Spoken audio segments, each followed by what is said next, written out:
waancaan kilaboota addunyaatiin kaleessa PSG fi Bayern Munich morkattoota isaanii injifachuudhaan dorgommii kanaan milkiidhaan kan eegalanii Bayern Munich kilaba New Zealand irratti goolii roobsuudhaan kan injifate PSG goolii 4-0dhaan Atletico Madrid kan injifate ammas PSG kilabiin dhaabuu hin argamne salphumatti kilaboota jajjaboo irratti goolii hedduu galchuudhaan injifachaati kan jiru. Champions League Europa tapha xumuraatiin Inter Milan irratti goolii 5 galchuudhaan yeroo jalqabaatii fi shaampiyoonii ta'uun isaa ni beekama. PSG bara 2025 keessa goolii 105 kilaboota irratti kan galchee kaleessa Atletico Madrid irratti ammoo kilaba gooliin hedduu irratti hin galle.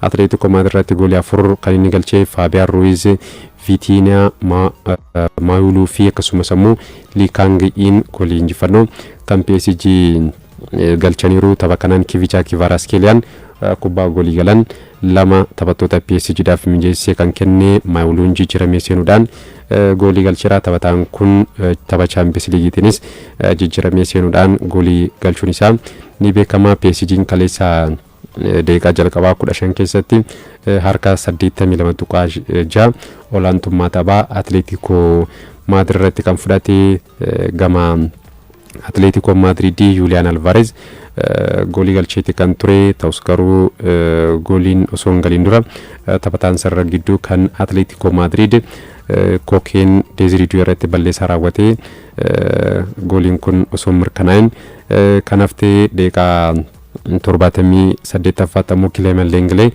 kaardii akeekkachiisaa lamaan dirreedhaa baheera taphataan sarartisaa Atletico Madrid kun. Atletico Madrid deeqaa 12 oliif taphattoota 10 taphachuudhaaf kan inni dirqame erga inni dirreedhaa bahee booda PSG'n goolii 2 kan galchee gama Atletico Madrid Alexander Soloz jijjiiramee erga seenee booda goolii galchuudhaaf carraa argateeti kan ture ta'us carraa kanatti hin fayyadamne. Tapha kaleessaatiin Vitinhaan ga'umsa mul'iseen taphataa cimaa taphichaa jedhamuudhaan filatameera. Taphataan sarara gidduu PSG kun PSG bara dorgommii kana waancaa Champions League Liigii France akkasumas ammoo waancaa biyyattii sadii bara dorgommii kana PSG waancaa 3 akka fudhatuuf ga'umsa olaanaa taphataa mul'isaa jiru. Vitinhaan tapha Champions League irratti akkasumas ammoo dorgommiiwwan garaagaraatti taphataa cimaa jedhamuudhaan filatamaati kan jiru. Kaleessas waancaa kilaboota addunyaatiin tapha jalqabaatiin ga'umsa mul'iseen taphataa cimaa taphichaa jedhamuudhaan kan filatame. PSG'n goolii 4-0 injifachuudhaan qabxii 3 tapha ramaddii jalqabaatiin kan argate. Kaleessuma Bayern Munich goolii 10 kilaba New Zealand Auckland City irratti roobsuudhaan kan injifate. Ga'umsi kilabootaa fi taphattoota tasuma waliin madaalu kan ture kilaboonni kunneen duudaa fi garaa turan jechuu ni dandeenya. Jamal Musiala goolii 3 galchuudhaan haatriikii hojjeteera. Goolii 2 taphaan tokko immoo peenaalitiidhaan Musialaan kan galchee deeqaa 23 keessatti goolii 3 galchuudhaan haatriikii hojjete Jamal Musialaan. Gooliiwwan hafan ammoo Thomas Muller, Kingsley Coman akkasumas ammoo Olisen goolii 2 kan isaan galchanii. Sacha Boyen goolii 1 Bayern Munichiif kan inni galchee. Olisen goolii 2 galchuu qofa osoo hin taane kubbaa goolii galan 2 mijeessee kenneera. Bayern Munich goolii 10-0dhaan injifachuu isaatiin wal qabatee waancaa kilaboota addunyaatiin qabxii olaanaa ta'uudhaan kan galmaa'ee fi goolii 10-0dhaan kan injifate. Kun taphattootaa fi kilaboota lamaan gidduu garaagarummaa guddaatu jira. Auckland City fi Bayern Munich gidduu jechuudha. Taphattoonni Auckland fakkeenyaaf torbeetti paawundii 66,000 walii galaan kan isaanii fi kaffalamuu Harikeen qofti garuu Bayern Munich keessatti torbeetti paawundii 400,000 argachaati kan jiru. Taphataan Auckland City tokko mindaa olaanaa kilabicha keessatti argatu kan Harikeen torbeetti argatu paawundii 100,000 argachuudhaaf waggaa 117 kan itti fudhatu. Kun gidduu isaanii garaagarummaan guddaa akka jiru kan agarsiisudha. Garaagarummaa kana yaaduudhaaf illee ulfaataa akka ta'e lakkoobsa agarsiisudha. Bayern Munich fakkeenyaaf ooptaan sadarkaa baasuun sadarkaa ja'affaarratti kan argamu, morkataan isaa kaleessaa immoo Auckland Cityin sadarkaa 5,770 afuraffaarratti kan argamu.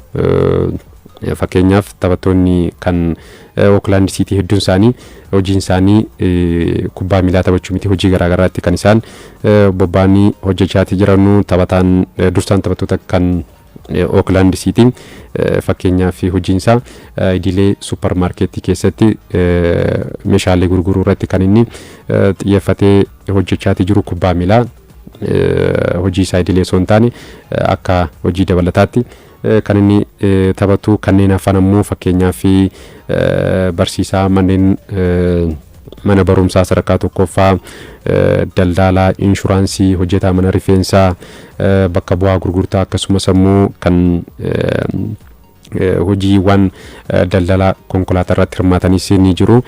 Gariin hafan ammoo barattoota fakkeenyaaf kan nama ajaa'ibu taphataan sarartisaa qarqara kan Auckland City Nathan Lobo barataadha, umurii 22 irratti kan argamu.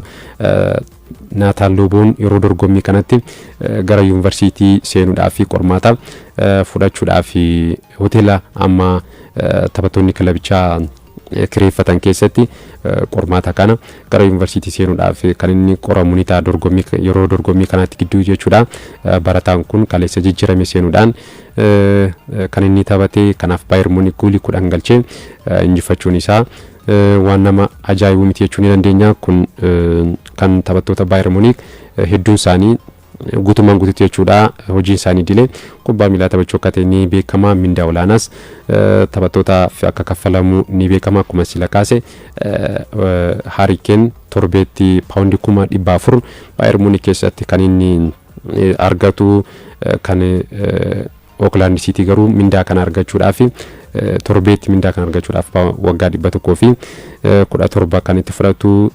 Kanaaf garaagarummaan jiru olaanaa akka ta'e kan agarsiisu. Taphoota birootiin har'a ganama gara barii taphatamaniin Botafogoon 2-1 Seattle Sounders kan injifatee. Dilbata gara barii ammoo Inter Miami fi Al Ahly waliin morkachuudhaan goolii maleedha kan isaan xumuranii. Porto fi Palmeiras ammoo goolii malee adda kan isaan baanii. Lionel Messi taphataan sarara fuulduraa Inter Miami goolii galchuudhaaf yaalaatti kan ture. Ta'us garuu goolii kan Al Ahly kan jalaa deebisee har'asitti fuudhaan Chelsea Los Angeles Benficaan Boca Juniors waliin kan morkatan ni ta'a. Odeeffannoo gaggabaabootti yoon darbu taphataan duraanii garee biyyaalessaa kan Itilii Gennaro Gattuso leenjisaa garee biyyaalessaa Itaalii ta'uudhaan kaleessa waliigaltee kan mallatteessee Luciano Spalletti dhiheenya kana jimaata darbe yeroo xumuraatiif tapha isaanii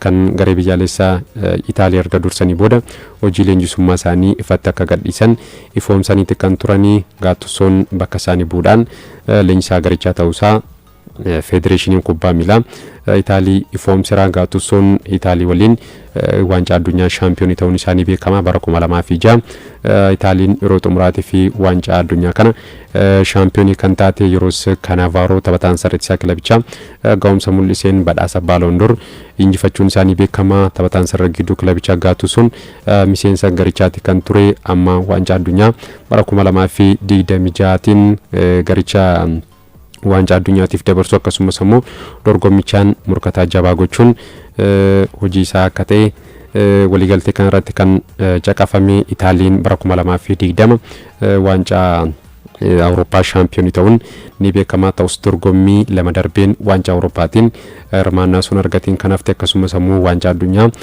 lama darbeen Itaaliin sonormaatiin kan hafte bara 2018 akkasumas ammoo 2020 waancawwan addunyaa lama darbeen Itaaliin osoo hirmaatiin kan hafte. Kanaaf Gattuso hojii guddaatu raayegama garicha gara dorgommii waancaa addunyaatti deebisuun hojii isaa isa jalqabaa akka ta'e simameera. Gattusoon hojii leenjisummaatiin garuu leenjisaa milkaa'e miti jechuun dandeenya. AC Milan, Napoli, Valencia, Olympique de Marseille fa kilaboota biroos leenjiseera. Garuu kilaboota inni leenjise keessatti hojiin guddaa hojjete jira jennee kaasuun ulfaataadha. Fakkeenyaaf Valencia keessatti taphoota muraasa kan dursee taphoota muraasa durseenis taphoota hedduu mo'atamuudhaan garicha waliin gargar kan ba'e amma garuu garee biyyaalessa Itaalii waliin qabxiin galmeessisu ni eegama. Odeeffannoo jijjiirraa wal qabatutti yoon darbu Real Madrid taphattoota bilisaan mallatteessifachuudhaa fi ammas taphattoota adamsaa akka jiru miidiyaaleen gabaasatti kan jiranu Ibrahima Konaate akkasumas immoo Lewis Skelly akka irratti xiyyeeffate BBC Sport kan gabaasee waliigalteen Ibrahima Konaate bara dorgommii dhufu kan xumuramu Real Madrid yeroo taphataa kan mallatteessifachuu akka barbaadu kan gabaafame. Akkasumas immoo taphataa Arsenal Lewis Skelly hordofaa akka jiru Markaatu gabaasee amma son taane garuu waliigalteen Lewis Skelly yeroo xumuramu akka ta'es gabaafamatti kan jiru. Madrid waggoota darban maallaqa olaanaa baasee taphattoota mallatteessifachuu caalaa taphattoota waliigalteen isaanii xumuramee bilisaan mallatteessifachaati kan jiru. Fakkeenyaaf Trent Alexander-Arnold torbee darbe bilisaan Real Madrid fi mallatteessuun isaa ni beekama. Taphataan kun Liverpool keessatti gahumsa olaanaa mul'isuudhaan waancawwan Champions League, Premier League England akkasumas immoo waancawwan hedduu kan milkeeffate. Akkasumas Kylian Mbappé taphataa PSG keessatti gahumsa olaanaa mul'ise tarii jijjiirraa taphattootaatti paawundii miliyoona 100 fi miliyoona 50 ol baasuu danda'u kana bilisaan kan isaan mallatteessifatanii. Akkasumas Antonio Rudiger taphattoota bilisaan mallatteessifatan keessaa isaan muraasa ammas taphattoota jijjiirraan isaanii yookaan ammoo waliigalteen isaanii xumuramuudhaaf dhiyaate hordofaa akka jira kan gabaafame. Ibrahima Konaate akkasumas ammoo Lewis Skelly irratti akka xiyyeeffatan kan gabaafame. Odeeffannoo kiyya xumuraatiin ammoo Liverpool Florian Wirtz Bayer Leverkusen irraa mallatteessifachuudhaaf kilabicha waliin akkasumas ammoo taphaticha waliin waliigaluun isaanii beekama. Taphatichi Florian Wirtz torbee kana qorannoo fayyaa gochuudhaan waliigaltii waggoota dheeraa Liverpooliif ni mallatteessa kan jedhame. Waliigalaan odeeffannoo ispoortii yeroo kanaaf qabadee dhiyaadde xumureetan jira.